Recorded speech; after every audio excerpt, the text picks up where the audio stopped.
का उल्लेख किया। Bureau report, DD news.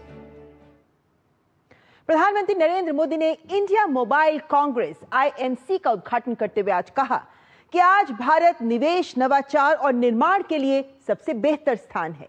Bharat का लोकतांत्रिक ढांचा, सरकार के अनुकूल सोच और बिजनेस के लिए जरूरी माहौल ने देश को निवेश हितैषी गंतव्य बना दिया है। प्रधानमंत्री नरेंद्र मोदी ने आज एशिया के सबसे बड़े दूरसंचार, मीडिया और प्रौद्योगिकी कार्यक्रम इंडिया मोबाइल कांग्रेस 2025 के 9वें संस्करण का उद्घाटन किया।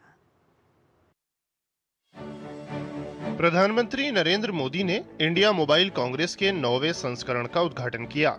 उन्होंने डेटा खपत के मामले में भारत को दुनिया का अग्रणी देश बताया और निवेशकों को दूरसंचार क्षेत्र में निवेश के लिए आमंत्रित किया।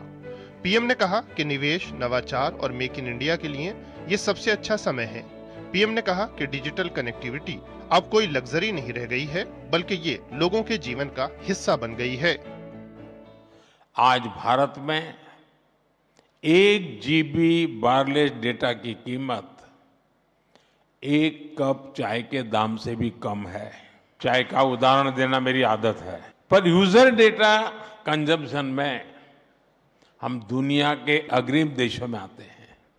इसका अर्थ है कि भारत में डिजिटल कनेक्टिविटी अब कोई प्रिविलेज या लग्जरी नहीं है, ये भारतीयों के जीवन का एक अटूट हिस्सा है। प्रधानमंत्री ने कहा कि कुछ लोग मेक इन इंडिया का मजाक उड़ाते थे, क्योंकि उनके जमाने में टेक्नोलॉजी को देश में आने में कई दशक लग जाते थे।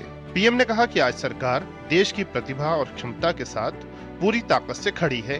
पीएम मोदी ने हाल ही में लॉन्च किए गए पहले स्वदेशी मेड इन इंडिया 4G को एक बड़ी उपलब्धि बताया और कहा कि ये डिजिटल आत्मनिर्भरता की दिशा में बड़ा कदम है। कुछ दिन पहले ही भारत ने अपना made in India 4G stack launch किया है। ये देश की बड़ी स्वदेशी उपलब्धि है। अब भारत दुनिया के उन 5 देशों की लिस्ट में आ गया है जिनके पास ये सामर्थ्य है। ये डिजिटल सेल्फ रिलायंस की दिशा में, टेक्नोलॉजिकल इंडिपेंडेंस की दिशा में देश का एक बड़ा कदम है।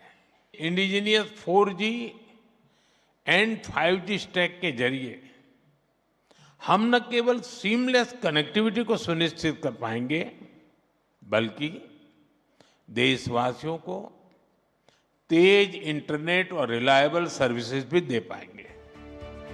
पीएम ने कहा कि सरकार ने पुराने कानून की जगह टेलीकम्युनिकेशन के लिए नया कानून बनाया। नीतिगत स्तर पर 21वीं सदी के हिसाब से नए कानून की जरूरत थी। अब अनुमति जल्दी मिलती है और नवाचार को बढ़ावा मिल रहा है। पीएम ने भारतीय कंपनियों से उन मौकों को देखने के लिए कहा जहां आपूर्ति श्रृंखला में रुकावट आ रही है। पीएम ने कहा कि सेमीकंडक्टर का निर्माण पहले कुछ देशों तक ही सीमित था। आज 10 इकाइयां सेमीकंडक्टर के निर्माण के लिए देश में लगाई जा रही हैं। ब्यूरो इनपुट के साथ अजय मिश्र की रिपोर्ट, डीडी न्यूज। और अब बात बिहार विधानसभा चुनाव की, जिसकी तारीखों के ऐलान